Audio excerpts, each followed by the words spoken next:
Hello, good evening. It is Friday. It is just gone 7:30. It's our usual slot. It is, of course, the Arsenal Women's Show, the highlight of the week on this channel, without a shadow of a doubt. This is actually the 10th edition, actually. So the 10th Arsenal Women's Show. So we've reached double figures. And to celebrate, we've got a really good panel and some great stuff to talk about as well, coming up the other side of this.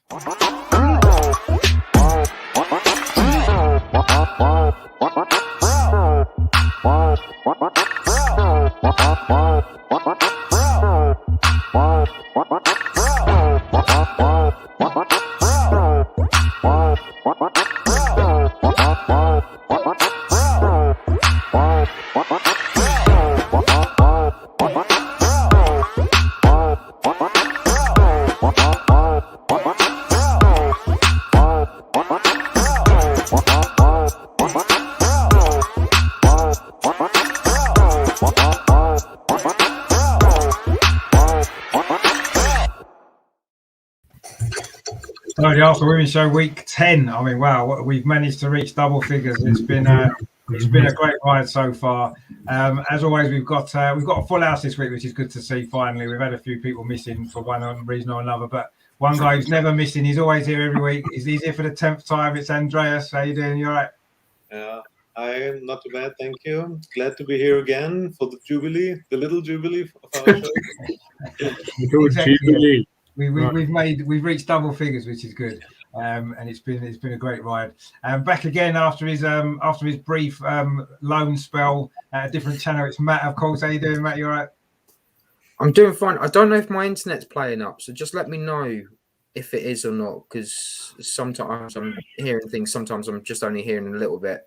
Oh, we can hear you, mate. It's all right. Yeah, we can hear you fine. We can hear you fine at the minute. Okay, it might just be my end then. Hopefully it will stay like that throughout the show, which will be good. And of course, again, as always, Amar, good to have you back. Yeah, good to have you back, mate. Yeah, lots to talk about. We've been an intriguing week, so it should be really good.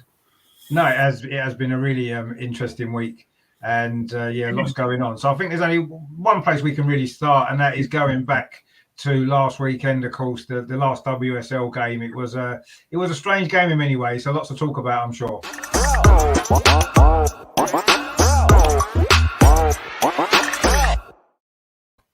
See, obviously, the picture there of the last gasp equaliser from Viv there, that header. It was a strange game, wasn't it? Because the first half, we should have been 3 or 4 goals up. We should have been clear. Game should have been won. And then the second half, we looked tired, whether it was a trip to Denmark or I'm not really sure. But we struggled in that second half. We were lucky not to be 2-0 down and to finally get a draw at the end. I didn't know whether to feel relieved that we'd got a point or whether to feel disappointed that we hadn't got all 3, because either result could have happened. We could have lost, we could have won, and in the end we've got a draw. I mean, Andreas, what did you make of all that on Saturday? It was a strange game, wasn't it? But we got something out of it in the end, and I suppose that's got to be looked on as a positive, hasn't it? Yeah, a strange match, and in the end, it felt like we won this 1 point. But when you see the first half, it was not as bad as the result is. There were a lot of chances, and I think Tini Korpela, the Finnish goalkeeper from outstanding. There were really good chances, and she cleared everything. So I think we didn't play bad. There could have been one goal, and this would have been the opening for everything. But then in the second half, this mistake for the Spurs goal, sloppy defended, and but after the goal, I think Tottenham could have scored second or third one, and the good thing in the second half is that the girls came back. They fought back in the match, and the late equalizer, as I said, it felt like we have at the end we have won 1 point thanks to Viv. Yeah, I mean, it does. And it's funny, really, because, we had that really big chance very early in that game for Beth, didn't we, at the far post? And, maybe if her first touch had been a little bit closer to her body, she would have probably put that in. And then we saw, didn't we, the next day when Chelsea went to Man City, they scored a very early goal and it settled them into that game to go on and win. So that would have made the difference, I think, if Beth scores that goal in that first minute. I think we'd have gone on and won that game pretty comfortably, but unfortunately that didn't happen. And it was a little bit of that second half was, I'm not saying I was worried about the way we played. We looked tired more than anything, but it was a struggle, wasn't it? I mean, Matt, you must have been relieved at the end, but that second half was a little bit concerning, wasn't it? How we dropped off. Yeah, I think the main problem was that we were doing our usual, where we was doing so good in the first half, but we couldn't get that goal. And then we're all thinking, right, okay, the second half they're gonna go a little bit more for it. And I don't know what happened. I don't know if Tottenham just decided to carry on playing that way, and we just lost our way a little bit through that second half. But luckily, Viv came on and got the goal, and that's a really we should be feeling a bit lucky at the moment, because it could have been a lot worse. To be honest, if I had to look into the players, I think they're tired. I think they need a break, and I think they're going to need it after the Sunday's game. No, I agree. I thought we did look very tired in that second half, and I think it's maybe the tiredness hasn't maybe shown in some games because we've got the first goal and we've been ahead. And obviously in that game, we didn't get that first goal. And then as soon as Tottenham scored, you could see how much more difficult it was for us. And as Andreas rightly said, we could easily have been 2 or 3 goals down before we had even got going in that second half. And that was, it was not nice to watch. It was a good game, wasn't it, though, Amar? Exciting game, end-to-end stuff, wasn't it? But maybe that second half was, we did look as though that trip to Denmark maybe we'd left a little bit over there, perhaps, do you think?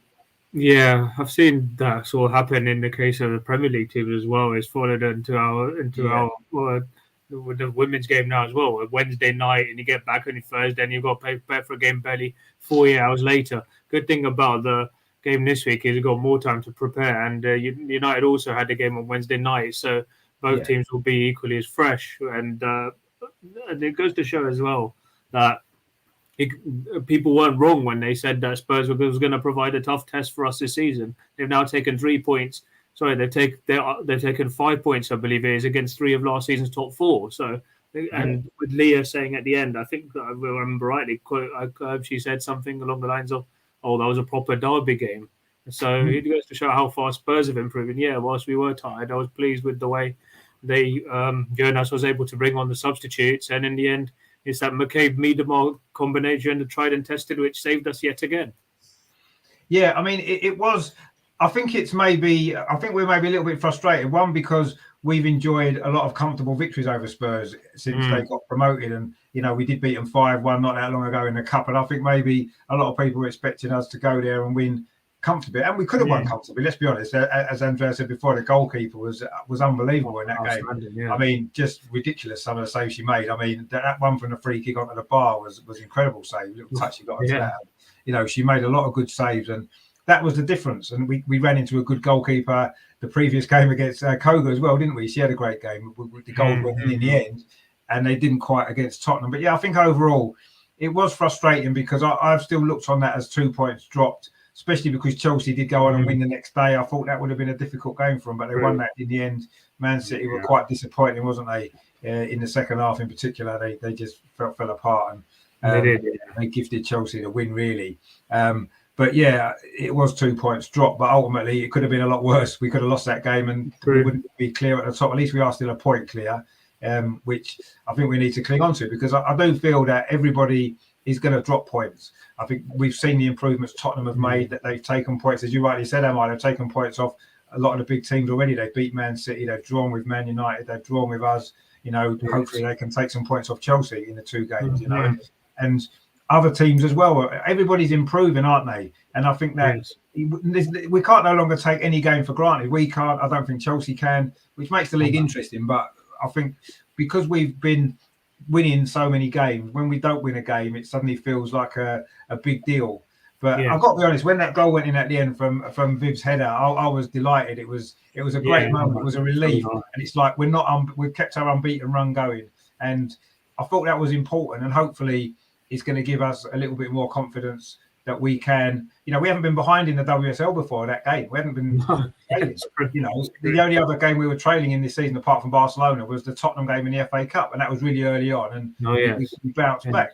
But in the WSL, we've scored the first goal in every game, so it was a different experience, and we got through it with a point. And I think that overall, we probably need to be released. I mean, you mentioned the substitutions there, Emma. One thing I did want to get your guys' opinions on is: did you not feel a little bit that Jonas left that a little bit late? It was obvious we were tired. Yeah. He had fresh legs on the bench. He waited, and I mean, some of the substitutions they come on to about 85th minute. And it's like, could he not have made them 10, 15 minutes earlier when the game was running away from us? I mean, and Andreas, what did you make of that? Do you think he perhaps should have done that? And do you think that might have made a difference? We could have maybe won that game. Yeah, I would have wished that he changed a little bit earlier. It's difficult to say. And in the end, he made everything right. And this 1 point can be important for us. Yeah, let's not forget, we have not lost this 1 point. In the end, after 22 matches, maybe we are 1 point ahead. We don't know. And others have their problems too. I saw Chelsea playing 1-0 against Aston Villa, 2-0 versus Leicester. They had their problems too. And I think conceding this goal made the tiredness come up. It's more being tired in their minds than in their bodies. And then when you are 1-0 down, then you realize how tired you are, how many matches you had, the traveling and everything. I think if we scored the first goal, maybe we would have won 3-0, 4-0 comfortably. But sometimes this happens. And the difference to the Man City-Chelsea match and ours is the goalkeeper. Corpella. Oh gosh, yes. Was outstanding, the goalkeeper, but at Man City, she's always good for 1 or 2 goals. Terrible mistake for the first goal, and the fourth goal is also her mistake that she doesn't come out. So the bad goalkeeper was the difference, and the fantastic goalkeeper for Spurs. No, I mean that was the difference in the end, wasn't it? The goalkeeper, there's no doubt about it. I know on the TV they gave man of the match to Ashley Neville for Tottenham, who had a good game, but no way did the goalkeeper not deserve to win that for her performance. You know, she was the best player on that pitch by a mile in that whole game. So that was a strange decision to give it to Neville. But anyway, unfortunately for us, we ran into a good goalkeeper that kept us out. But no, I agree. I do think that mentally, you're in a different place when you score first and you're 1-0 up in a tough game than when you go 1-0 down and you do feel more tired. And that probably was the contributing factor. I mean, Matt, the goal that we conceded was very sloppy. A few people I saw was maybe blaming the goalkeeper. I felt maybe, Woogan Moy maybe didn't react quickly enough to get it clear. Who do you think was maybe more to blame for that? It was poor defending before that as well, to be fair, let the ball come across. Well, as someone who does play a little bit, but not very much. I've been a defender and a goalkeeper, so I've been in that situation. So you got to have some communication there. I think Lotta didn't know what was going on. I think Manu didn't actually get her hands on the ball, and Lottie didn't know what was happening, so she was just like, "What's happened?" And then she didn't realize the ball was literally right in front of her, and if she just stuck her leg out or something, it would have probably deflected. But if it deflects, then it could have gone anywhere. If it goes in, it goes in off her and it doesn't count as their goal. But to be honest, I think I'm looking back at that game and going, we could have, I think we see already that I think this is probably going to be another talking point later on about the referees. But this will be a defining moment if this season carries on and you see some of the challenges that we saw. And this is the derby. You're supposed to be tough tackling. You're supposed to see yellow cards being flying out every 5 minutes. The sliding tackles. I think we saw more WWE than we did of the football. There's just something out there that I think they need to look at just put some more money into it. The FA don't want to see WWE. Want to see football. Yeah, I mean, there was a lot of. I mean, Tottenham committed a lot of fouls in that game, didn't they? It's like that was their tactic to break up our rhythm, and it worked. So certainly in the second half, it worked really well for them. and yeah, the referee maybe wasn't strong enough. I mean, Emma, what did you make of the referee's performance? I mean, a lot of people mentioned the goal that Jordan Nobbs scored when it was our advantage. I don't think she would have scored had the whistle not gone, because I think the goalie stopped and the Tottenham players stopped, so maybe it wouldn't have been a goal. But even so, we should have been allowed to play on there, and that was one of many strange decisions that referee made in that game. It wasn't great refereeing, was it? Let's be honest. Overall, yeah, especially in the last 15 minutes, it wasn't. I don't know how if there's a foul, you automatically we see it. How often do we see in the Premier League? They just play to the whistle. I mean, the classic example was when Smith Rowe scored that goal against Watford a couple of weeks ago. They just got on with it and went on to score, and the referee allowed it. So I don't know why still the standard of refereeing in a whole is not just in our game. And if you think as well, she booked Beth for trying to take a free kick. I know. Completely bizarre. I'm like, that was the strangest yellow card. I know. I don't know. I just think the standard of refereeing as a whole in the WSL is still below the standard of what you expect as well. And I mean, I don't think that was the only game in which there was a controversial refereeing. It's just happened. It still happens quite often throughout the whole league. Yeah. And, I mean, do you think maybe that this is probably a problem? I do think as well, when she does blow, you got Leah Walty, who's down on the floor as if saying, "What are you doing?" You got Jordan Nobbs screaming at her. You got, I think, even Kate McCabe had a word with her. It's just, what's going on? What's going through your mind to go?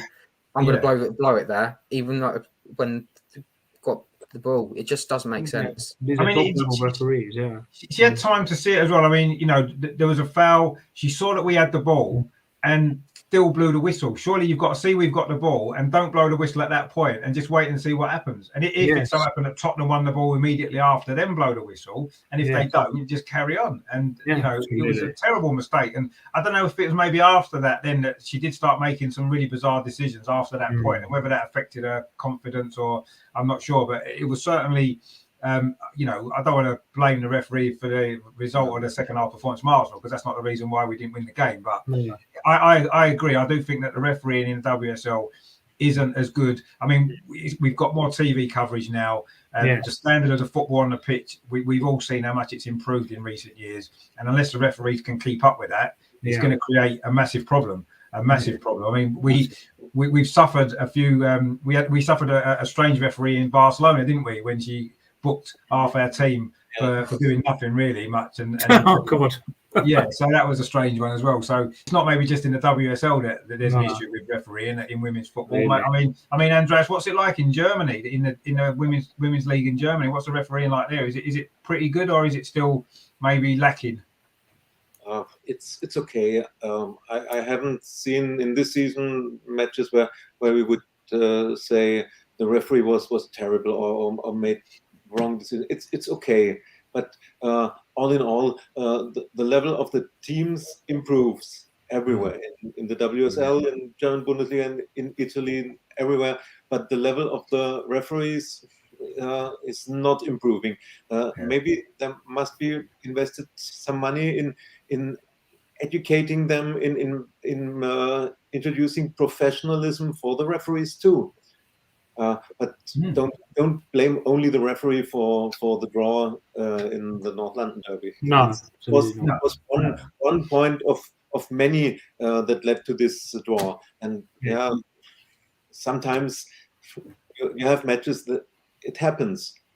A lot of things and in the end you lose or you lose 2 points. It's not only the referee's fault, although she Exactly. No. I mean, I wouldn't blame the referee for the result. Really, it was just it was bizarre. Some of the things that went on, especially as Amar said, in the closing stages of that game, it was almost scratching your head, thinking, what's going on? And you mentioned there about full-time referees. I mean, the referees in the Premier League are full-time, and that hasn't improved their standard. So I'm not sure if just making them full-time is the answer. I think training's the answer. Trying to improve the referees that we've got, and maybe having some sort of repercussions for the mistakes that they make.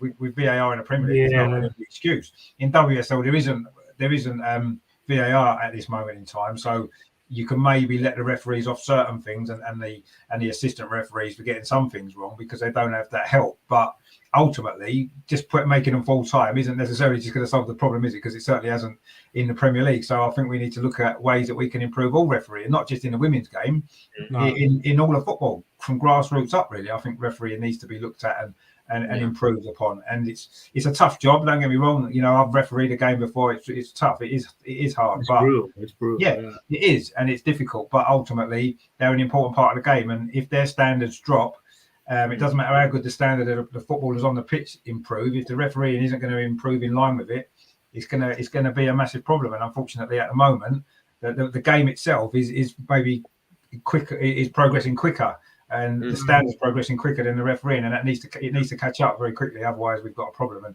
I don't know whether maybe putting male referees into some of these games in the WSL is a temporary answer. While maybe some of the female referees improve. I don't know.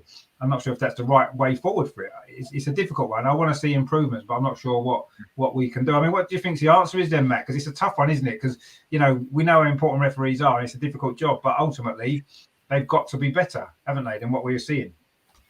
Yeah, I don't know where the standard is, and this is the issue. You can't compare it to the Premier League. You can't compare it to the Football League in general. I would probably, if I could compare it, it's probably almost non-league sort of level of officiating at some point.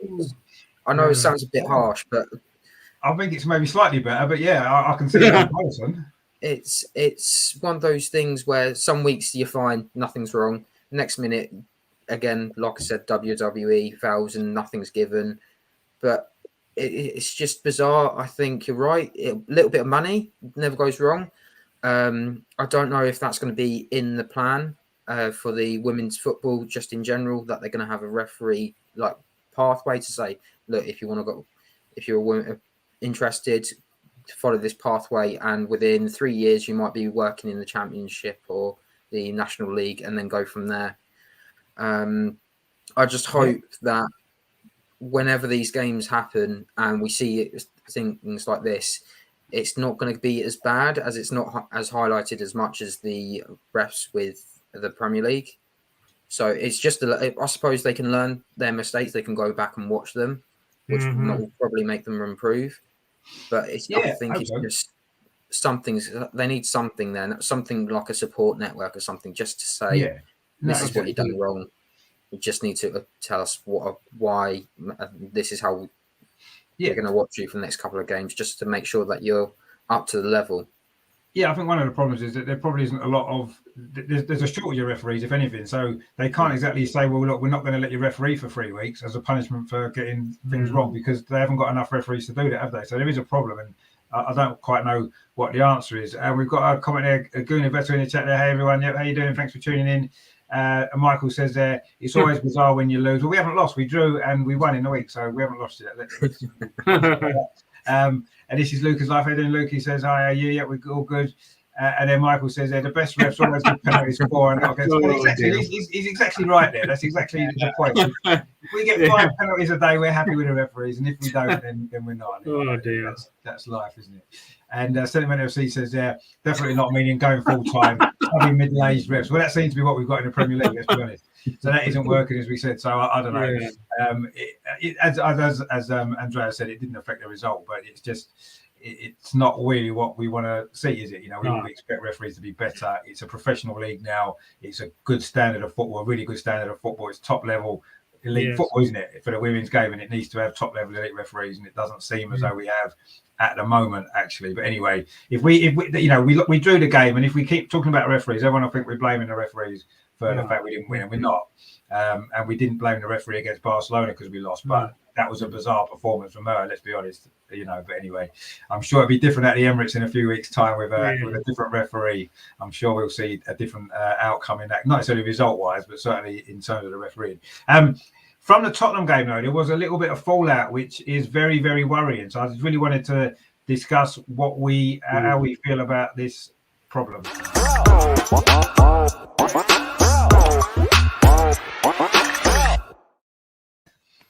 So Leah Williamson, of course, suffered an injury during that Tottenham game. Well, that wasn't necessarily during that game. It's just more of a wear and tear injury on her hamstring, isn't it? And now she's going to be missing for a period of time at a crucial point in the season. And for me, I think any other player in that team, I think we've got an almost like-for-like replacement almost that we can come in and do a job. I don't think we've got a like-for-like replacement for Leah Williamson. And I think that her missing is a massive, massive problem with these big games that we've got coming up over the next few weeks, starting this weekend and into December as well. I mean, Andreas, it's really, really disappointing for her, of course, but it's worrying for the team, isn't it? Because I don't think we've got a replacement for her, really, have we, that can do what she does? Yeah, I think we were all shocked when we read this. And for Leah, it's terrible. She's in the form of her life, and now she's out for weeks, maybe for months. I read somewhere that it could be 3 months until she returns. And then without for such a long time, you can't say she's back in training and 3 days later she plays the same level she played before. No. It's a real blow for us because we have not the exact substitute for her. Yeah. No, we don't. And that's the worrying thing, isn't it? That's the really worrying thing for me. I mean, any other player, I'll say, I think we could have coped for 3 months without, probably, because we've got a good squad. But that one player, that one position is the one thing that we don't have real cover for. And I couldn't believe it when I saw that. I thought, this can't be true. Please tell me it's not true, but it is. And I was the one that put it up on the chat, And it's terrible news, really. I mean, Matt, we're disappointed, aren't we? I mean, you must be devastated that we're going to be without Leah for the cup final, certainly, and the Barcelona game as well. Yeah, and that puts more pressure on the team. You look at the team at the moment. Boys just coming back from for fitness. You've got Jen in and out of the team. You've got Lotta also coming in and out of the team every couple of weeks, and then you've got Taya Goldie, who's basically untested. Yeah. So it makes you wonder what they're going to do. Are they going to consider Taya for the final? Are they going to really, let's say, per Mertesacker it for the final and put her in the untested water? Or, but it's difficult when you've got potentially the future captain, the heartbeat of your team, the player that does that. One of the things that because I've started writing again, and one of the people that I've been working with, some of the Arsenal fans are saying if Leah is also the defensive midfielder cover, so if Leah gets injured, then we've got no defensive midfielder as well. So it's difficult, and I don't know how you manage it, to be honest. I think you just have to trust the squad that they'll get through it and say, we'll do this for you, not we've got, it's all right, we got this player or that player just to cover.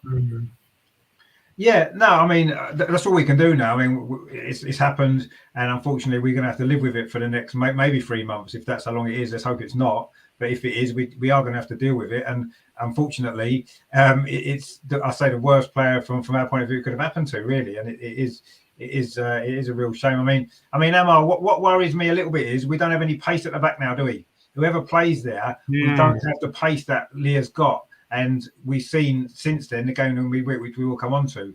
I don't know. I'm a bit concerned about our options at centre back now for these big games coming up. We got away with it the other night, but when we play better teams, even this weekend, it's a worry, isn't it? With that lack of pace. Yes, and also to add to that, not just like her pace, but also the way she seems to compose and the way she distributes the ball so well out the back to the forward line. And I did see her a bit on Wednesday. I don't know. Even under Joe, we did see at times that Leah Valti was a good substitute in that. Well, good. She has had minutes at the back, but it's not as much as like when she's playing with that midfield axis with Kim and Jordan. But maybe that's an option for Jonas to consider because she's just been superb since she came. She's shown she's been superb since she came to the club. Maybe if I don't know, we've got, as you say, got Lotta, we've got Boy. But I don't know, and see with Jen's good in that regard, but others are tried and they're not exactly tried and tested. But I mean, Leah Valti is a good option, but again, it's going to be a bit of a conundrum for Jonas when it comes to the big games, as you say. yeah, it'd be interesting to see what he goes with. Certainly, this weekend to begin with, and obviously bigger games coming up, because this weekend's a big game, which we'll come on to that as well. But yeah, I mean, I just can't believe that she's injured, because she was playing. We've been talking on the show, haven't we, for a while now, how well she's been playing and the best form of her career that she's been in. And to be missing these big games, she must have been looking forward to the cup final. She must have been looking forward to the Barcelona game at the Emirates, and it must be devastating for her as well. I feel for her, but it does worry me what's going to happen in the team lineup, in the next few games certainly. But it's devastating news for us really. And I say obviously we all wish her well and hope she's back playing a lot quicker than anticipated, because 3 months would be, that'd be far too long. That's a lot of games, and that could actually be the difference between us winning the league and maybe not. Dropping some goals here and there, dropping some points in between. It could be really important. So let's hope and pray that it's not as bad as we said. Michael says, I think we should fire all the rest in Europe after the night for December and select them from North London for a couple of years. No, that's a good idea. I'm in favour of that. I think we'd all agree with that. And Seven FC obviously talking about Leah Williams, it's a shame. But still, we've got to get on with it. We have got to get on with it, and hopefully the other players can step up now and do the job that they need to do, because that's what's going to get us the results that we need while we're missing one of our best players. Kind of moving on from that, really. Obviously, Wednesday night we had to play without Leah Williamson at the back, and we got the result in the end. But again, little worrying signs in the game for me.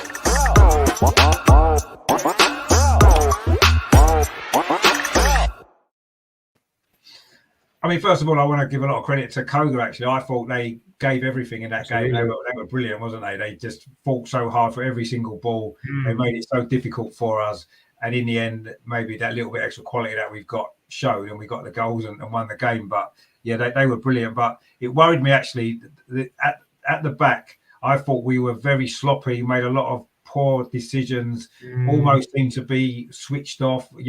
Lot didn't play that well, and I thought that even Jem Beattie, I know she's just come back from being out of the team, but the pair of them worried me looking at the games we've got coming up, and I was really focused on them because of Leah being out. I wanted to see them step up, and I didn't think they did. I know obviously you got that goal at the end, which was great, but a defensive performance certainly in the first 25 minutes, half an hour of that game was a worry. It's not the first time, is it? I mean, Andreas, we spoke about her before, maybe her concentration levels, and she's going to have to improve that very quickly, isn't she? Because I think she's going to be playing quite a lot of games now. Yeah, it was really obvious that Lotta had her problems to come into the match. I think in the first 20 minutes or so, there were 3 missed passes from her that brought Koge in a good position. And the second half, she was a lot better. So what is it? Is it concentration? Is it? I don't know. Because she's giving her best, I'm sure. And I think it's not the first time. There were a few other matches when we were talking about this, that she needs some time, or that she lacks concentration, or is a bit sloppy in the beginning. And this was again the case. And yeah, of course, it's good that Jen was back, but the problem now finding solution in the center back is that Jen is injury prone, Simone Boy too, Vicky Schnatterbeck is out again with muscle problems. So this is also a problem, and that we don't have the speed that Leah has in the defense. Koge did really well, and what you must say, they learn from match to match. You see that they improve. The first matches were not as good as they were now, and they see their what they lack, what their mistakes, and they improve. And this was also a problem. So we can only say, thank God we scored in the 15th minute by Caitlin. Otherwise, it would have been a very difficult match. Yeah, no, I mean, it was a difficult match anyway, let's be honest. I mean, they had a great chance to make it 1-1, didn't they, in the second half? A good save, actually, from Lydia with her legs. Save from Lydia, yes. Yeah, and that would have been very difficult then to come back and get the second goal and win that game. So, yeah, it was a difficult game all the way through. And, yeah, I thought Koge played well. But do you think it may be, with Lotte at the back, do you think that maybe it's confidence issue, because she grows into the game and she gets better as the game goes on. And maybe at the beginning, is she nervous, do you think? And she's maybe on edge, and that's why she maybe looks like she's lacking concentration. Maybe she's just so nervous that she's making basic mistakes, and then she's putting them right, and she's growing into the game and growing in confidence. And that happened. It's happened a few times, and that maybe that's the thing. Maybe it is a confidence issue. Maybe playing more might solve that. Perhaps, I don't know. That's an interesting idea. Well, I'm just trying to think of one of the people that I play with. He always feels comfortable once he's had 2 or 3 touches on the ball and then he's set. Maybe it is sort of those things where you need to grow into the game. But let's say, for example, Sunday will probably be not a game for her if you have to be 5, 10, 15 minutes into a game before you feel comfortable and ready and set. Yeah, exactly. It's going to be difficult for her. If she is going to be playing more consistently, perhaps she will get over that. I don't really know what else I can really say to her, but I think she not realizes that the whole supporters are behind her. She's got her teammates that will rely on her.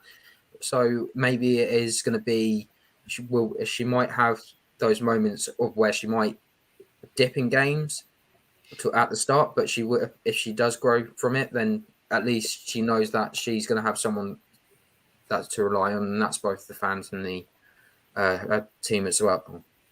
No, I mean, that's true. And hopefully her confidence will build the more games that she plays. And maybe it isn't a confidence issue. Maybe it is a concentration issue. Simply it's down to that. Maybe, she's just not switched on at the start of a game for whatever reason. I don't know. But it needs to be rectified, and it needs to be rectified quite quickly, because you can make 2 or 3 basic errors against Koge and get away with it. You make 2 or 3 basic errors against Chelsea, you're going to be punished. You make those errors against Barcelona, you're going to be punished. Even against Manchester United at the weekend, you'll be likely to be punished. So, it is something that's got to be sorted out, and it is a little bit of a worry for me. And I think that with Leah alongside her, I think that's maybe settled her down a lot. And the same with Jen. I think when Leah's there, she's a lot calmer. Whereas I thought that the pair of them together the other night, I mean, Emma, what did you think? Both of them looked uncomfortable, didn't they? Certainly in that first half, they didn't. One of them couldn't feed off the other one, could they? And they wasn't helping each other really, because they were both a bit sloppy, making mistakes and giving the ball away and not concentrating. And that really did worry me, actually. That first half in particular, it was really, I'm thinking, we've got some better teams to play. Yeah. A very shaky looking defence.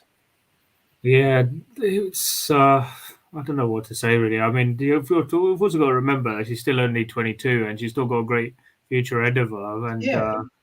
And playing with more experienced players. I know Jen, as you say, looked a bit rusty. I think they fed to the whole team. They were in general a bit sloppy with the ball, and that's what gave the opposition encouragement. And as you say, against better teams, will get punished. But I mean, I don't know. I thought Pats was another good option that we could have played at centre back when she was playing on the right side as a winger almost. But I mean, it's down to I don't know. I mean, yeah, they did look a bit uncomfortable, but I hope in good time that they'll start to figure out what is to be a bit more solid at the back and be a more established partnership. But as we've been saying, it's just going to be difficult against better opposition. But hopefully, that they can be well drilled and know their individual roles more often. But it'll get there in good time. Let's see anyway. Yeah, I hope so. I mean, unfortunately, there's not a lot of time to get this right before these big games coming up, unfortunately. And every game now is important, and it's like it couldn't come at a worse time with all this. But ultimately, in the end, we did get the victory, and we deserved to win that game. We were the better team throughout the game, really. I know we were sloppy at times, and we had a few chances, and in the end, we even despite the early goal, actually, we didn't push on really, did we, from there and go on and dominate the game as we like. But we did get the goal, and of course the 2 goals in the second half. I mean, obviously Wooben were getting a goal as well, very Williamson-like goal actually, and then I mean Viv's goal at the end. Apart from the fact it was a brilliant goal, she's been struggling a little bit. I know she did score against Tottenham, but she's been struggling for goals recently, and it was great to see. That was her back to her very best, wasn't it? That touch away from the defender and then the dink over the keeper. What a beautiful goal that was, wasn't it, Andreas? Lovely to see her. Almost, I think she came back to her best now, isn't she? Do you think? Yeah, this was a fantastic goal from starting from Steph Catley with this opening long ball, and with took the ball with her right foot. Then she changed to the left, and she scored. It was fantastic. It was the best, one of the best scenes for her. And the comment on German TV was, it's not about how many goals she scores, it's the way she scores. And this could be seen in this particular goal. It was fantastic done by her. And impossible to defend. The defender doesn't know, will she score with the right or with the left foot? It's fantastic, And I would like to add, Amar made a good point. Don't forget that Lotta is only 22. It's only her second season in the WSL, and before she played in the United States in the college league. I think, sometimes we forget this, and maybe she also wants too much in the first minute. She wants more, than maybe it would be better to make the safe passes and not too risky. No, exactly. We do have to bear in mind she's very young and she lacks experience still, and it's sometimes easy to forget because of how well she's been doing. And I don't think we're not singling her out necessarily, but it's just there's been a few times when this has happened early on in games. She's made some sloppy mistakes, and now she's going to have to step up because because of the injury. So I mean, I don't want to kind of single her out because I think she's a great player, and I'm sure she's going to have a fantastic career, but she just needs to get herself better prepared before the game starts, maybe mentally as well, and really, like you said, maybe do some early simple passes just to grow into the game comfortably, rather than trying to try some things that maybe you need to try them later on in the game when you've settled in. As Matt said, sometimes you need 2 or 3 touches, don't you, just to feel comfortable in the game. I mean, what I liked, obviously, with Viv, the goal that she scored, that's 2 goals now in 2 games, both very different goals. One attacking the header from a corner, an unusual goal for Viv, actually, in many ways. And then, lovely skill for the goal the other night. I mean, Matt, it's good to see her getting back in the goals again, because she's looked a little bit, not so much off form, but I don't know, she's just looked a little bit, distracted almost, I felt. I know she's had a bit of a rest, but she wasn't herself before. It's good that hopefully now you think she can push on from here and go on another goal scoring run again that she's so good at doing. I'm gonna have to say no, because I don't think it's a good idea to speculate on things like, over the past we've gone, with, let's say for the men's, Aubameyang's back and he's only just scored 1 goal, and then one game later he goes MIA. So I just on that try keep fit grounds. I think the fact that she's had a holiday has done her the world of good. The fact that she's had some rest and relaxation, she's been able to relax a little bit more than she's used to, because if she was playing, I think she would have still had the same problem. I think this is one of the things that we're coming up with. There's going to be players all throughout the season that have had literally no breaks, and it's either going to end up like Leah, where we had injuries, or it's going to end up being right. You're having a 2-week holiday day, whether you like it or not. But hopefully this is the start of where she can go, right, I can start to feel more like myself again, be able to be that player that's very Viv. I think it's the best way I can put it. No, exactly. That's what we want, don't we? We want to see her firing and getting goals every week, because that's what we're used to seeing. And it's good that she has got two goals in back-to-back games. Empress 29 in the chat there. Good evening, Rich and guests. Yeah, good evening, mate. Hope you're well.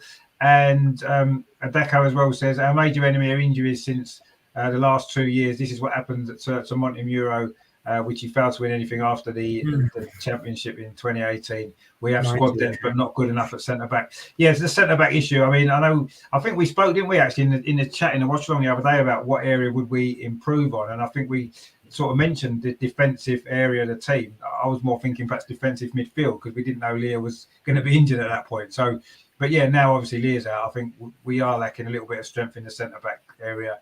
Russ is in the chat as well. Doing, Russ, thanks for tuning in, mate. He says, hope you're well. Yeah, we're doing very well, thanks. And Adako again says there, now the best pair centre back we could have is Beattie and Snyderbeck if she's available, but we cannot defend high line. No, we can't now without no pace. Moyes and Sorensen are not good enough for Barcelona and Chelsea. Yeah, I mean, it's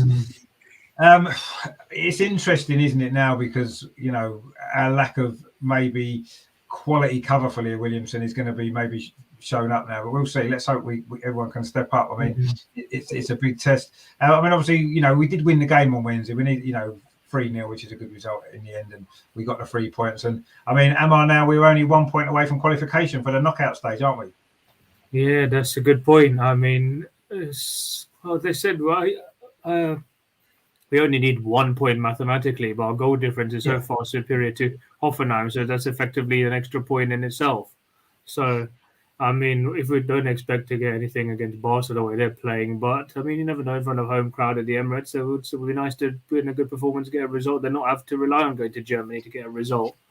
So, I mean, it's Barcelona are going to win the group, and I was clearly wrong when I thought that the rule about facing teams from your own country applied, which maybe it doesn't because it's such a shortened format compared to the 32 teams we have in the Men's Champions League. But no, it'd be nice to get quarter-final and go as far as we possibly can. But we'll see what happens in the end. And as you say, the result was convincing in the end. It was nice to keep another clean sheet, and we look forward to the next game after the international break now.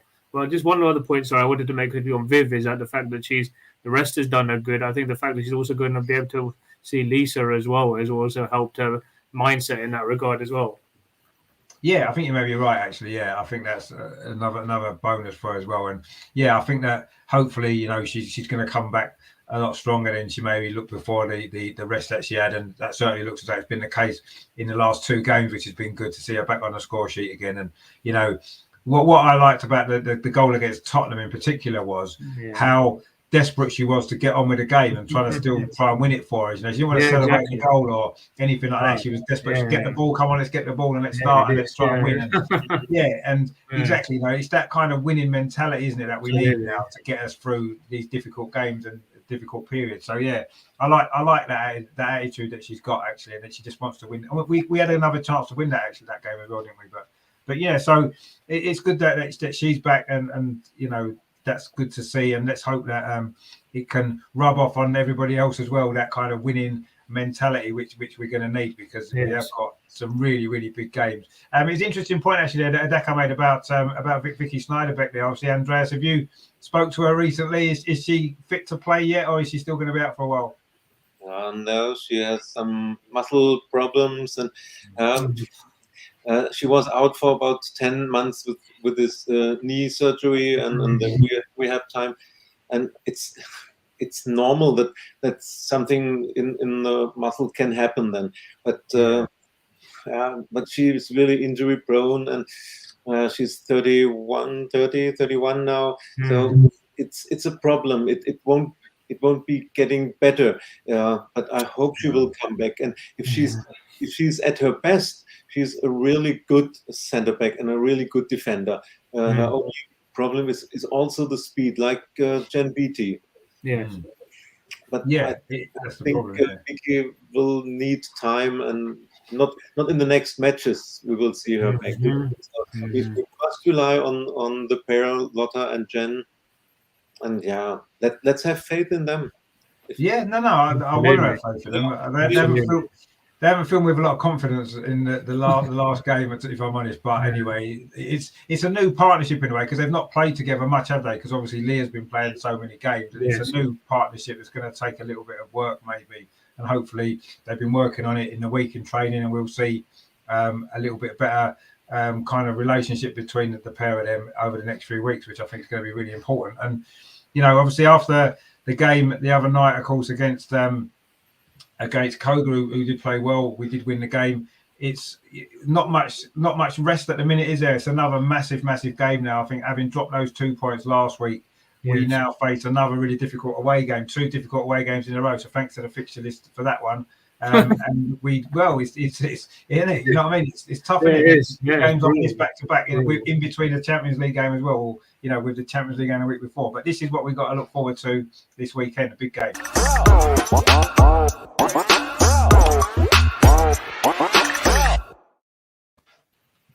So yeah, I mean, now it's. I mean, it probably was anyway, but I think even more so now, it's a must-win game, isn't it? Because Chelsea, we don't want to go into that cup final having thrown away the lead and them getting ahead of us. So I think it's a massive game that we win, and it's going to be a really, really tricky game. I mean, what are you? They take the draw last year, Manchester United in the WSL recently. I think they've drawn their last 3 coming into this game. So Andreas, what are you expecting from this game? Do you think we can? Put in a good performance and get the win that we're so desperately need? It's another tough game now, isn't it? It's just ridiculous, really, how tough the games are at the minute. I hope that we can make a good match and that we will score early, but I'm not so optimistic this time, because United is. They are really dangerous, and they have good players. I think an Ella Toon. So it's. My feeling is not the best, and I'm not sure that we will keep a clean sheet. And if we concede 1 or 2 goals, then it will be difficult there. It's an away match. We had the Champions League match on Wednesday, so it will be a very difficult match, and I'm not convinced that we will take a win there. And it would be important because Chelsea is playing against Birmingham, as far as I know. So this will be probably 3 points, and it would be hard to fall behind them. Yeah, and I think that's the problem now, isn't it? After last week, we're all hoping Man City were going to do us a favour and get a result, and they didn't. And now we've got to do our own job now, and we've got to win this game. And we lost there last season, if you remember, 1-0. We didn't play particularly well, did we? And we did win there the season before, 1-0 as well. Actually, there's never seemed to be many goals when we travelled to Manchester United. So let's hope we can come out on top. I mean, Matt, what are you kind of expecting? Are you expecting a reaction from the Tottenham game? Because we did finish that game well in the end and got the goal. Do you think we can sort of build on that now? Because it's so important that we win this game now, isn't it? Even if it wasn't before, even more so now. Yeah. Honestly, when I spoke to you a couple of weeks ago, I said United weren't there. Obviously, since I've seen them play against Tottenham and Everton, and they've drawn both games. So this is one of those games where you think it's going to be almost up there with, especially after what happened last season when we snatched Champions League qualifications. This got more of an edge to it this time around. So it'll be interesting to see how the teams go. It'll be interesting to see how the team reacts, because there's no Leah, there's points on the line that we need to be reacting to. That's a disappointing North London derby where we should have really taken the points by the end of it, honestly. But yeah, it's going to be difficult. Just looking at, I'll just give you one of the stats so far. So Thomas and Ella Toon both have a goal or assist per 90. Who was the other one? Ella Toon and who? Thomas and Ella Toon. Martha Thomas. That's right. Martha Thomas, yeah. But just on a positive note, Mary Earps currently lets in 1.57 goals in 90 minutes. So there is hope for us.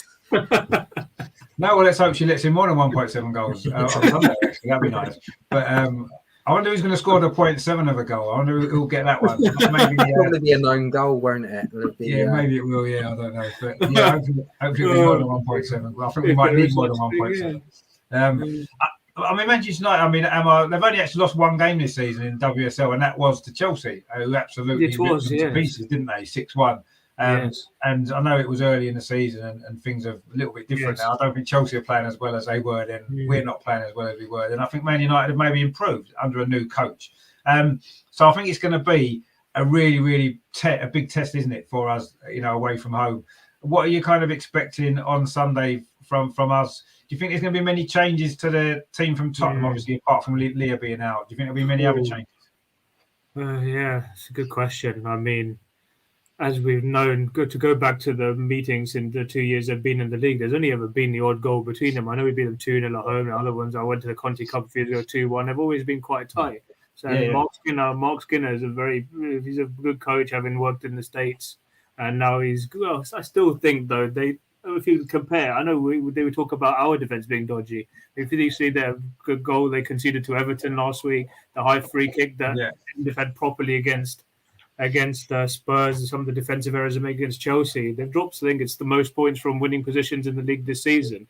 So the pressure is going to be a bit on them. I know they've got the good players like Latoon, another one. They've got Lucy Staniforth, they've got Galton, they've got Alicia Russo. They're all good players, and they're capable of scoring goals. But it's whether they can defend at the back. I know the criticism was people have said that our defense, rightly so. I mean, our defense is going to be put under pressure, but their defense will be equally under pressure to perform as well. And with regards to changes, I mean, I don't know. I mean, yeah, obviously centre back might be. I guess Steph might play at left back because she only came on as substitution. Hopefully, Noel Maritz will be back as well. So, other than that, and I don't anticipate there'll be many changes. But again, it's down to who Jonas feels can do the business basically. Yeah, I mean, a little bit of a surprise to me is that Iwabocci's not been playing a little bit more often. Oh, yes, yeah. She wasn't even on the bench the other night. I don't know if she's got an injury. I mean, Andreas, would you expect to see her maybe start this game or certainly feature at some point? Because she's not played at all. I mean, Tobin Heath's another one who hasn't played a lot of minutes recently. Would it be time to throw them into this game, maybe freshen it up a little bit? I don't think that they will start. I read the press conference from Jonas after the Koge match, and he said something about little injuries for Mana and Tobin, but niggling things that are not too serious, but it takes time and they are not really prepared. So I don't think they both will start. I hope that Viv will start again. And yes, of course, I forgot that. Yeah. We must concentrate on our strengths and our strength and our power is the offensive power. So don't wait and let the United play. That this could be difficult, but we must believe in ourselves. So I would like to see Viv in the starting, and Caitlin, I think, had another good match against Koge again. He scored. I think self-confidence has grown, and maybe Keats will get a rest. She's trying her best, but it's not working. So I would say let's play Caitlin and Beth and Viv in the attacking line. Sounds good. And go out with self-confidence and dominate the match. Don't wait for United to play. This could be really difficult. Yes. No, I agree. That's what we need to do. We need to start the game well, and we need to be a little bit more clinical in the early stages because we missed a lot of chances in the early stages of games recently. We need to, if we get chances, put them away and get a lead. I mean, what's your score prediction then, Andreas, from this game? I know you said you're not as confident as in recent weeks. I don't think any of us are particularly. So what are you thinking? Do you think we can maybe snatch a victory in this game? As I said, I'm not so convinced that this will work on Sunday. I'll make the mat today. I say it will be a draw, 1-1 or 2-2. I'm sorry. I hope I'm not. Don't apologise. No. I mean, I'll totally understand that prediction if I'm honest, because after last week's game and midweek, although we won the game in the end, it didn't fill me with a lot of confidence. I must admit, we're looking a little bit jaded at the minute. Maybe the amount of games that was played. Adeka in the comment says Bayern beat Lyon. Indeed, as Andreas knows, he was at that game, enjoyed it very much. He said, I hope they can be at the top so we can avoid a clash against Lyon in the quarterfinals. Yeah, I mean, I think we'd all like to avoid Lyon in the quarterfinals, wouldn't we? That does remind me. Andreas, are you going to be all right with the Barcelona game? You're coming over for that, aren't you? I hope that I can come to the match. I have ordered the ticket. I have booked my flight, my hotel. I hope that the COVID situation will allow me. God. I really hope you can come over because that's going to be a real shame if you can't. Are you allowed to travel, Andreas, now? Are you still allowed to travel? That's a good point. That's a good point. Yeah, I hope that everything will work. But the situation, especially in Germany, is getting worse day by day. And you can't say anything. The last match, Bayern versus Lyon, was the first we had to sit on our place with face mask. Oh, Right. And from next week on, it's only 25% of the spectators allowed in the stadiums in Bavaria. So Wow. you can't say anything. But I mean, in Holland, I think that they're not allowing any fans in, are they now, for the time being in Holland? I think they've banned all fans again. We're going back to that over there. So who knows what's going to happen? I mean, the good thing is at the moment over here in the UK, we've still got full capacity crowds, and hopefully that will still be the case in December for that case. But I guess it could be the travel that could be a problem for you, isn't it? If they won't let you fly in and out of Germany, that could be a problem, couldn't it, do you think? Yeah. Also, currently, the situation is that I'm double vaccinated, so I can fly, and I have to book this day 2 test in UK. And then when I return to Germany, I have to fill in this entrance formula on online. But currently, it is possible, and I hope it will be in 2 weeks. I don't want to imagine playing in Emirates against Barcelona with no spectators. This would be terrible.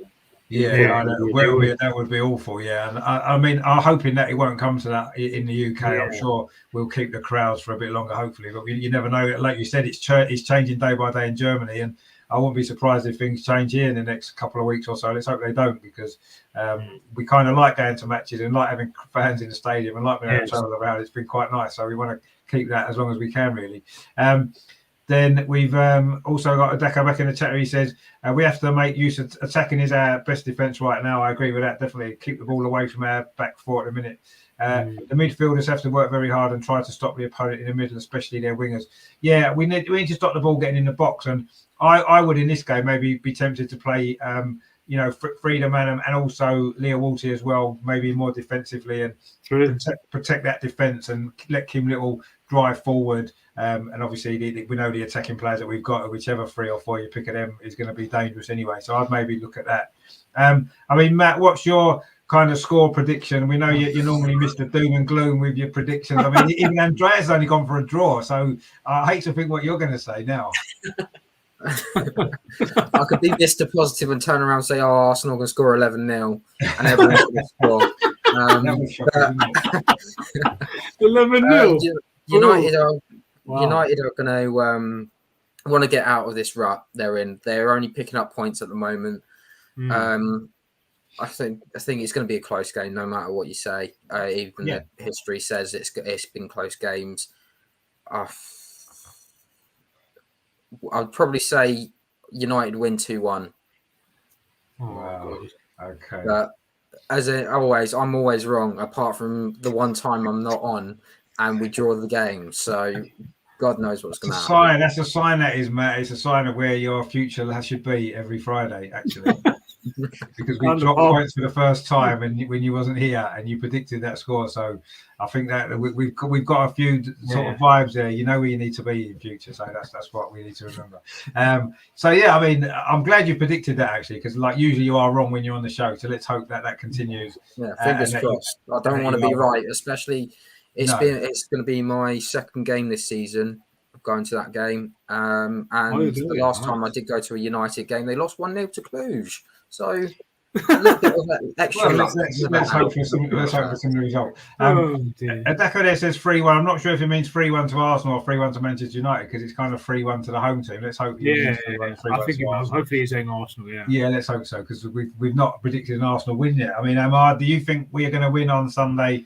Or you predict that we might win? That's the key. We don't know, do we? It's going to be tough. We know. Yeah, I mean, it all depends on the starting lineup at the end of the day. But I think what a fact of the game against Spurs that went unnoticed was, even though we didn't play our particularly best, it goes to show that we still had that mental strength, and that's a measure of title-winning teams, that they can still grind out results even when not playing at the absolute peak. And Manchester United will be another tough test, but.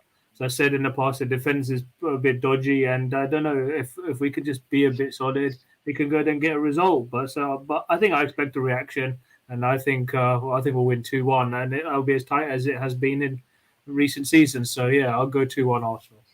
Oh, good. We finally got a positive Hey. prediction, which is good. That makes us feel a lot better. Tom in the chat there says it better not do, meaning no fans. He says, as I've got a packed December at the Emirates. Yeah, I know you've got a few games to go to in December. That's going to be good. Let's hope. I mean, the cup final as well, of course. I mean, if they ban fans for that, well, they've already sold 40,000 tickets. I don't know what they'll do. I don't know what they'll do about that because they've already sold the tickets now, haven't they, for the cup final? They'll have to either cancel the cup final if you can't have fans. Or I don't know what they'll do because everyone's behind closed doors like they did with the Everton game, I guess, last year, Everton City. Yeah, perhaps. I don't know. Let's hope it doesn't come to that, let's be honest. But I suppose everything's up in the air at the minute still a little bit. But anyway, Tom says, there's Sunday, big game. I'd go for a 3-1. Again, is that a 3-1 win? Let's hope so because we've had a 3-1 before. We wasn't sure it was 3-1 too. I mean, yes, it is going to be a difficult game and we have to win as far as I can see. Really, we really need to win, don't we? Yeah, a draw wouldn't be a disastrous result, I guess. It's a tough game away at Man United. But yeah, we do really need to win and let's hope that we can. Tom says there, 100% Arsenal win. Yeah, good. That's what we want to see. And certainly a 3-1 would be an amazing result. But I think historically, as Amar mentioned, there's only been one goal in each of the two games previously that we've played away at Manchester United, one to us and one to them. So historically, there hasn't been a lot of goals, and it kind of concerns me slightly on that score. You can see there being a few more goals in this game just because our strength is obviously going forward. Man United's weakness is defending, and I think the same is probably the other way around. I think Man United's strength is coming forward, and our weakness at the moment is going to be defensively. So there could be goals, actually. There could be more goals than we maybe would expect. So I'm going to maybe predict that there will be goals, and we'll win 3-2. Actually, I'm going to go for that. 3-2. Some goals, and we win 3-2, which would be nice. It'd be a good game to watch, hopefully as well. As long as we win, I don't mind what the score is because it's a massive game, isn't it? And just to clear up as well, Deco says, of course, Arsenal. Yes, we could have a hard time, but I'm still convinced that we can beat any team in the FAWSL except Chelsea. They don't have injuries. I mean, we've beaten Chelsea, haven't we? Let's be honest. So we can beat them. We've shown that we can beat them, and let's hope we can beat them again in a couple of weeks' time, and obviously beat them in the league away as well, because that's going to be a crucial game now. I think, isn't it? As you know, but of course, it's still a long way off yet. Of course, we've got a lot of games to play. Gary DWT's in the chat. He says, "Good evening, Rich and panel. Good evening, mate. How you doing? Thanks for tuning in."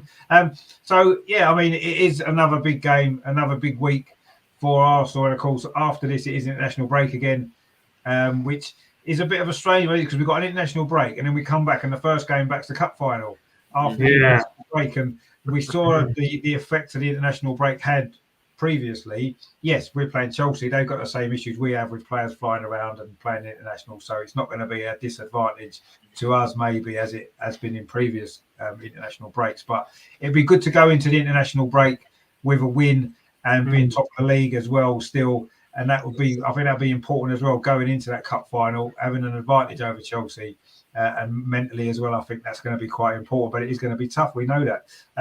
Tom says there, Wembley is going to be massive. Can't wait for that. Yeah, I'm looking forward to that. Hopefully there's no issues with crowds and stuff like that and everyone can get in there and it'll be great. Let's hope so. Are you going to that one, Matt, or not? I am. I've managed to get a ticket in the Arsenal end, so I'm going to be really enjoying it. What block are you in? 112, I think it is. I think I'm in 112 as well, actually. Yeah. Are you in 112, am I? Yeah, I'm in 112 as well, I think. I think that's right behind the goal, isn't it? 112. Yeah, that must be right behind the goal. Somewhere to the left. Yeah. Yeah, we're in 108 actually. Tom says he's in 112 as well, so it looks like I'm missing out there. I'll have to try and swap with someone and get in 112, I think, because that's where everyone's going. But I'm in 108, so it'll be good anyway. I'm sure it'll be great. And let's just hope that we turn out and put in a performance. I mean, we will obviously do a big preview of that game in a couple of weeks' time on the Friday before, and I'm sure that'll be a good show as well. But I mean, it's been a mixed week really for our Arsenal women this time, hasn't it? We've had some great weeks this season with lots of big wins, and this week's been a little bit more tricky with the draw against Tottenham, Leah's injury, and then an unconvincing performance against Koge, although we did win the game, and now a difficult game again this week. So I mean, Andreas, how would you sum up this week then? It's not been as good as previous weeks, has it? In for Arsenal women, unfortunately, not quite up there.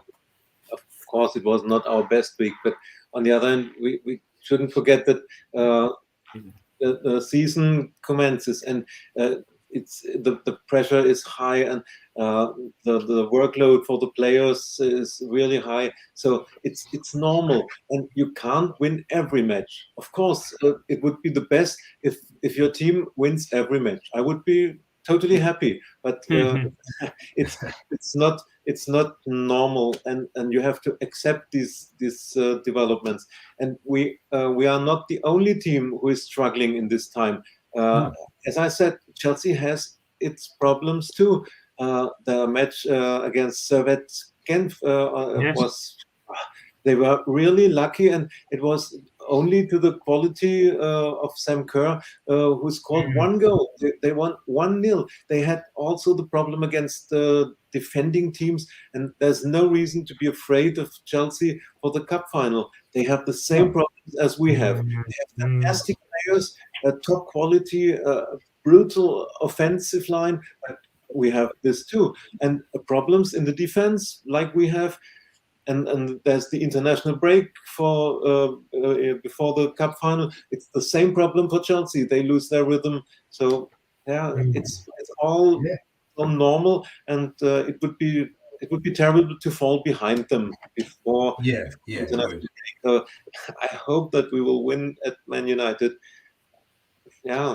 But, I think that's the thing, isn't it? We don't want to be behind them after being in front since the start of the season, and to lose that lead now just ahead of that game would not be ideal. But it is what it is, and let's hope that we can pull it out. But I mean, you're saying we can't win every game, and no one's going to win every game. Although Adako says Barca won every match last season, so that's Barcelona.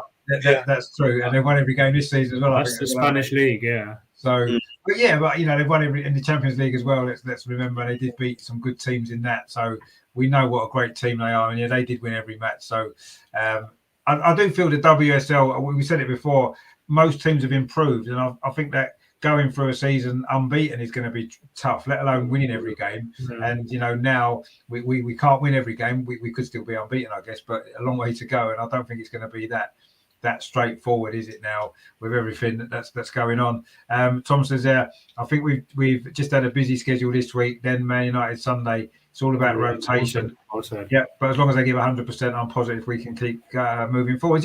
I mean, it is about rotation. I do think Jonas has got a big job on this weekend, actually, to pick the right team with players that are maybe a little bit off, a little bit tired, bringing players in that are ready to come straight in, maybe players that's been rested, but they need to be ready to play, don't they? They need to be ready to give 100% in this big game, and it's a massive game now. It was always going to be, and I just feel as though it's maybe took on a little bit more significance now. I mean, you're saying about not being scared of Chelsea, Andreas. I agree. I'm not scared of them, and although they won the game against Man City, I watched that game and I wasn't worried about them when I was watching them because they didn't play particularly well, did they? Man City gifted them goals and they were under a lot of pressure in that first half, and the goalie made one or two good saves actually to keep the score at 1-0. And if Man City had scored, who knows? So I think they can be got at. Did you watch that game, Matt, the Manchester City-Chelsea game? Yeah, I did, and there's actually been more news out of the City camp that they've got more injuries again. I personally, just a bit of a conspiracy theory, but I think Ruby Mace is going around just making sure that someone gets a knock every now and then so she can actually get minutes. Kicking them in training. Just a little bit of a push or a shove there here and there, and just to let her know either that or someone's given the wrong tactics book to their manager. Oh, no, it's shocking. The stuff he comes out with is just ridiculous. He makes anyway. This is Arsenal. I can't even remember the question now. Did you watch the Man City Chelsea game? Yeah, just about Chelsea. Yeah, I mean, obviously, and Andreas was saying, we shouldn't be frightened of, and I agree, we shouldn't be. And having watched them against Man City, they didn't show any, although they won 4-0, they didn't show me anything to think, oh my God, we've got it was going to be really tough. We know it's going to be tough, but I think they can be got at, and I think we can potentially beat them again. I mean, that was what I took from that game. I don't know. I mean, obviously you watched it. What did you kind of think of it from looking at Chelsea and how they played, and what threat they may be to us, or what threat we can pose to them? Obviously in the cup final. I think that City are a bit of a different team. They've got injuries left, right, and centre.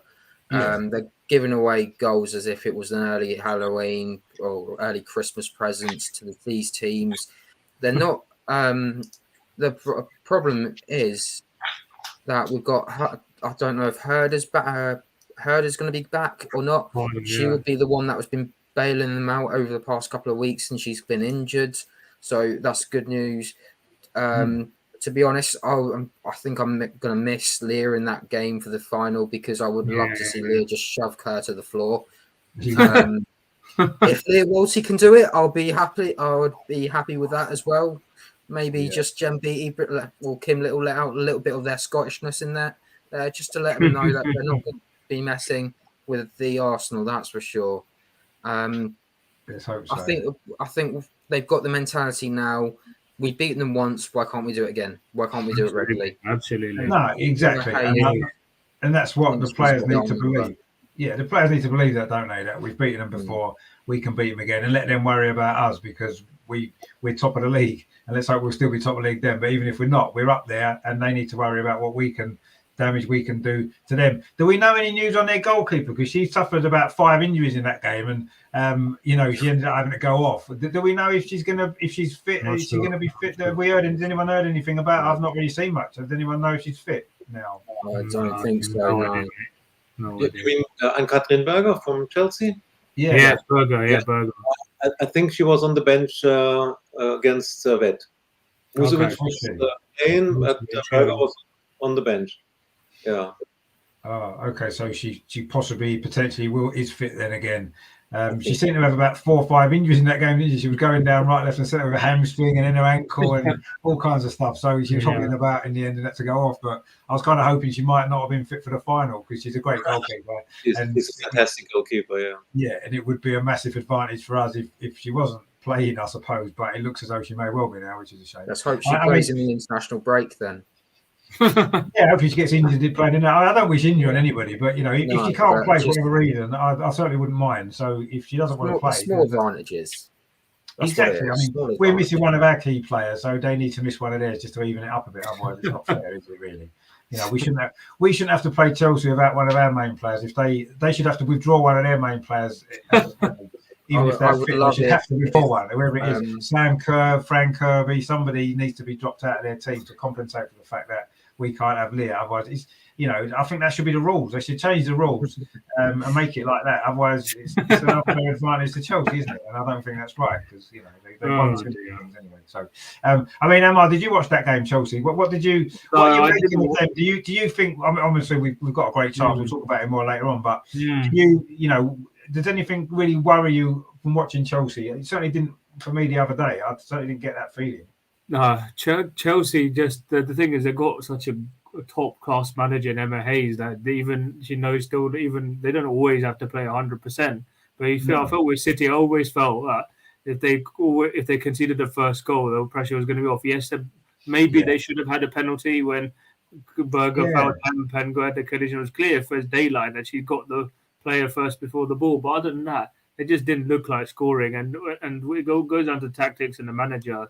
With all those players out injured, I just don't think he knows how to get the best out of the players, and the pressure will be on against Villa tomorrow. And who knows? We won't go into it, but I have a feeling. Look, Birmingham sacked their manager. Everton got rid of Willie Kirk. Maybe City will be a bit more ruthless should they not get the result tomorrow. But we're going back to Chelsea. They do. I wouldn't say they worry. They'll definitely the big test for them will come against the teams like we face when we face the blocks against Spurs. How are they fare against teams who come up with low blocks? But at the moment, they don't. Whilst they don't seem to be playing with a swagger, they just know how to get the job done, and that's what sets them apart. Yeah, it is exactly, and that's maybe what, as you said before, if you can get results for not playing well, that's a sign of a potential champion, isn't it? Tom says, "Yeah, we don't have City's goalkeeper." Thank God. Yeah, that's true. Oh goodness! I did say that when we played them. That when I saw it, she's shocking. She's shocking. She is shocking. Yeah, every game she's giving away 2 or 3 goals. Real for Alex Greenwood, especially at the back, man. She can't do anything about it. No, I mean, that first goal against Chelsea was ridiculous, wasn't it? You, in the first minute of the game, and I bet the manager went out there saying to him, keep it tight for 20 minutes. Don't give away stupid possession, and straight away the first touch to goal, he passes it straight to Fleming, who just does a little tap in. So yeah, that was mad. But anyway, and Adaka says, I really hope we win something this season. So we need to convince Viv to sign a contract. Yeah, we've got plenty of options, haven't we? We've got 4 or 5 trophies that we have a chance of winning. Yeah, 5 trophies, absolutely. Let's hope we can win 1 or 2 of them. Would be nice. And Adako says, I don't know, Man City played with a goalkeeper now, but cool. They certainly don't seem to be playing with a goalkeeper at all at the moment, do they? They might as well stick one of their injured players in goal. Situation to have. You've got Ellie Roebuck and Kelly Karen Barsley. No, crazy, yeah. I mean, they had 14 players go to the Olympics in the summer as well, so that's got to be part of parcel as well. Don't forget, 14 players go to the Olympics. Yeah, exactly. And then maybe that's what's cost them. But I mean, to have your first 3 goalkeepers all out injured at the same time, I mean, that's unfortunate, isn't it, for anybody? And I'm sure that French goalkeeper wouldn't have been expecting to play this many games in the WSL this season, and instead she's played 6 or 7 games, and unfortunately clearly not ready for that level of football yet, is she? I don't think that's the situation. And luckily for us, we don't have that problem. We've got a defender missing, and that's it really at the minute. So we mustn't be, we must look on, thank our blessings really that we're not in that situation. Because if we had as many injuries as Man City, you'd have to wonder where we'd be in the league. Let's be honest. And luckily we don't have that problem, and we're doing pretty well. So, but yeah, I mean, another big game this week. I say it's been a slightly more down to earth week for Arsenal this week. We've been getting a bit carried away and excited because everything's going so well. And one sort of badish result last week and one not great performance is not enough to change the fact it's been a great season. Still, we're still playing some great football, and we're still top of the league. Let's remember that, and in the cup final, and got a great chance to make it through the Champions League group as well. Tom says, wasn't it their 3rd choice keeper from memory? But God, if you get picked to do something, I mean, I think it's 4th, isn't it? I think they've got 3 goalkeepers out, and she's the next one. I think Grace Pilling, the 16-year-old's on the bench for them or something, isn't it? Yeah. I mean, they might have been better off just picking someone out of the crowd to play in goal. Or picking anybody for the crowd to play instead of one of their strikers or something. I don't know. Yeah, maybe just pick the team from the crowd, maybe. So there you go. Pick Ellen White to go in goal. She's not doing anything up the other end. Well, yeah, that's true. I mean, Matt, maybe you might, if you're at the Arsenal game on Sunday, you might get a game in goal for someone. You might play at the back instead of sending Leah's out. You might get a game at the back, maybe. You tell Jonas you're available, you might pick you. Because I'm not that good.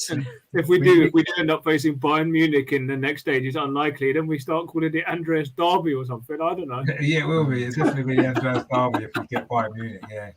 What we'll have to do is, if we're allowed to, obviously, then we'll have to all fly out to Munich and have a party around Andreas's. Get some honour. That's what we need to do. Fantastic. I hope at the earliest in the semi-final. It'd be nice. That'd be good. Let's just take it game by game first. Exactly. We can all dream, can't we? We can all dream of some great things happening in the future. That's what we want. And Tom says, to be fair, the Spurs goalkeeper should have won the man of the match. We know that. And the ref was horrendous. Yeah, we did mention that earlier on in the show that it was a joke that the goalkeeper never got that in that game. And Tom says, we should have won that about 5-1. Yeah, we maybe should have done. And Adako says, I like South Korea goalkeeper. I don't know too much about the South Korea goalkeeper actually, but I'm sure she's better than the Man City goalkeeper, I would imagine. But anyway. Even Caitlin's goal, I don't know if anyone knows, Caitlin seemed about half yard offside for that first goal on against Koya, and Beth was onside when she was in. So that goals as well. Yeah, that one that Beth scored, she was miles onside, wasn't she? And it was a shame it was disallowed because it was a really good goal. And I think Caitlin Ford's goal, maybe she was slightly behind the ball. Yeah. Possibly she may have been onside, but that was a tight one. But yeah, the Beth goal was ridiculous, disallowing that. It's a perfect run. In fact, it's a brilliant run. It's what you want your forward to make a run like that, don't you? Yeah, Valti's ball was exquisite as well. Yeah, it was. Yeah, she had a great game actually, and she did drop in defence as well, didn't she? Later on and played well. Right, so maybe she's the answer for that then. And Tom says, I'm up for a trip to Europe. Well, no one invited you, Tom. Come on. I mean, invite yourself. I'm sure he wouldn't mind. But yeah, let's hope we do get. Obviously, we should get through the group now, and let's hope we do get a good draw. and we are allowed to travel into Europe at that point in the year after Christmas and stuff. We'll see, but that would be good. But we'll have to wait and see. Yeah, the Andreas Derby. We look forward to that maybe at some stage. That'll be good. And yeah, we'll have to get Victoria Schneiderbeck to come out with us as well. And, that'll be nice. We'll all have a party together after the game. That'll be good. We'll get all the Bayern players re-signed and just get them all together. Yeah. Yeah, exactly. Yeah, we'll have a big party. That'll be good. Manu as well, and all those. Yeah. Get Lisa Evans to come out as well. She can come with us. We'll take Lisa Evans with us. Stick her in a suitcase and take her over there. And we can all have it'll be good though, actually. And so we'll look forward to that. Oh dear. And Tom says he's sneaking in at the departure. No, that's fine. Yeah, we'll sneak you in as well, Tom. As well. Yeah, we'll sneak you in that way. It'll be good. It will be good. So we'll look forward to that later on. But yeah, I mean that's another show. And the 10th show, 10. We've done 10 of these. Can you believe it already? Wow, it's a 10 and his anniversary is the 10th, isn't it? But I don't know. We'll just all be. Is it 10? Is it? Well, it's 10 apparently. Yeah. Is that what it is? Well, fair enough. But it's we've made it to double figures. It's been great fun. It's been really good. Yeah, it's brilliant. It's been great. Obviously, meeting all you guys as well, and obviously Harry. Let's not forget Harry, who's been on a few times as well. He's part of the show. I know he can't always make it. Yeah, so let's not forget Harry. He's in the introduction as well because he's been.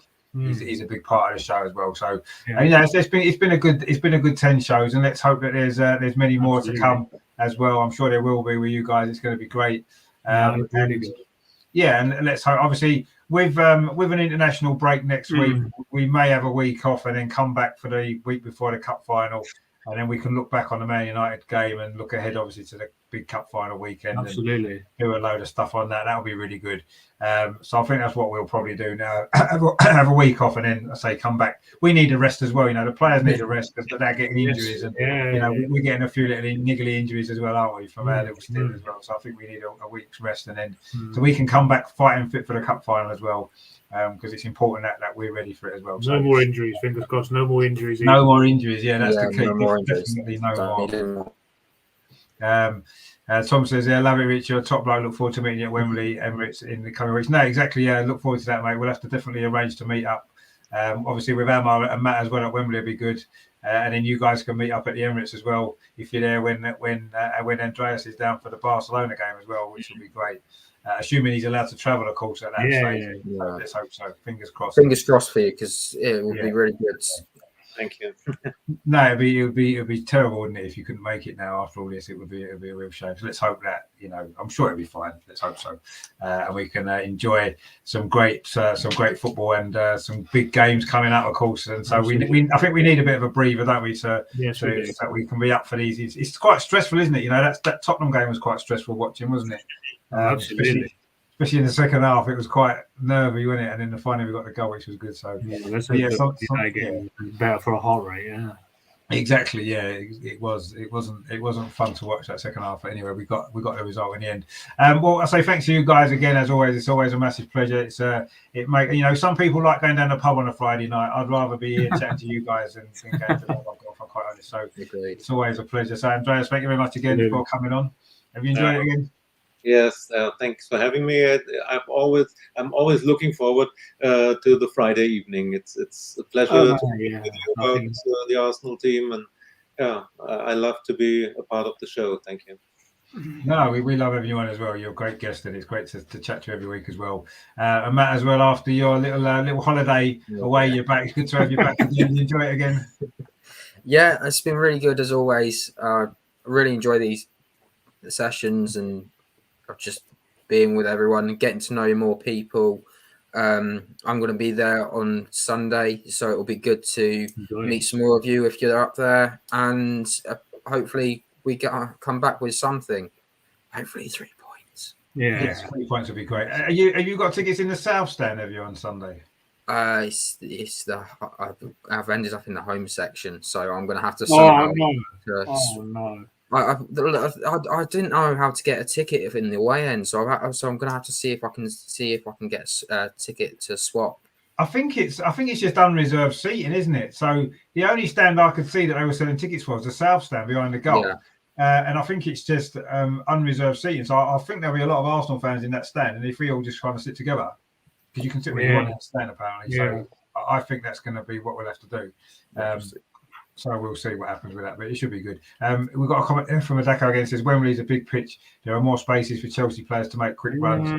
We are in danger. Yes, but there's more spaces for us to make quick runs as well. Come on, be positive. It's just as much of a problem for them as us, isn't it? We've got as many good players as they have.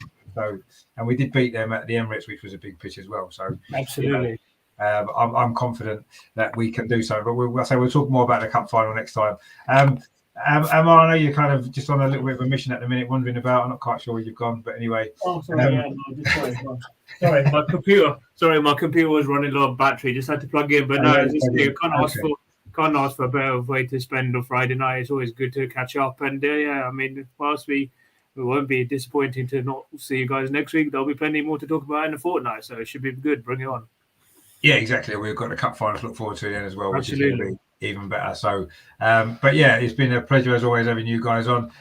In terms of the channel itself, I'll be doing a watch along tomorrow, the Arsenal-Liverpool game at Anfield. It's 5:30 kickoff, so I'll probably be like about 5:15 for that one. Massive game that is in the Premier League as well. Can Arsenal continue the great unbeaten run of 10 games? It's going to be a big one, with tough one. We know how good Liverpool are, but they're not in great form, so I'm confident we can maybe get something there.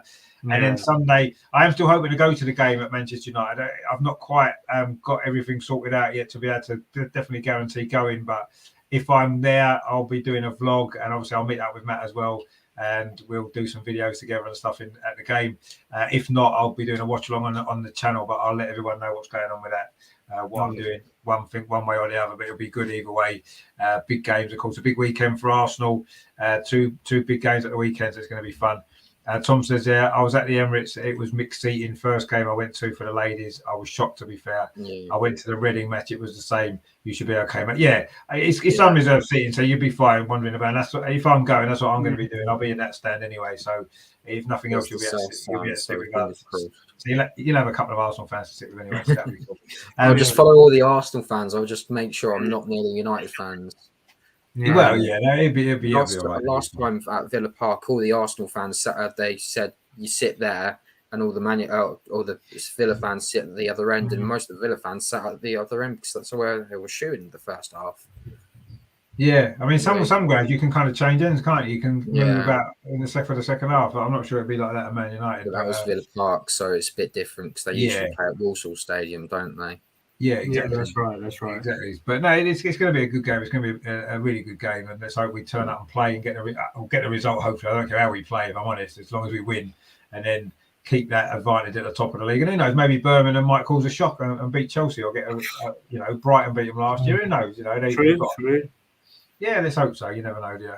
And then that'll be even better. But yeah, so thanks to you guys. Thanks to Andreas, as always, Matt and Emma. And thanks to you guys for watching. If you are new here and you do like some Arsenal women's content as well as the men, please consider subscribing. So we have got the men on tomorrow against Liverpool. Really big game, a good game that's going to be. So please stay tuned for that. And then, of course, Sunday, either a watch along of the Arsenal women against Man United, or I'll be there doing some vlogging and stuff like that. So either way, we'll have it all covered on here as always. So I'll see you guys in 2 weeks' time for the next women's show after the international break. Hopefully, no more injuries occur during that time, and we can look forward to the big games coming up in the beginning of December, and a lot of travelling for all of us to do as well, which is going to be fun. So let's hope we can all do that.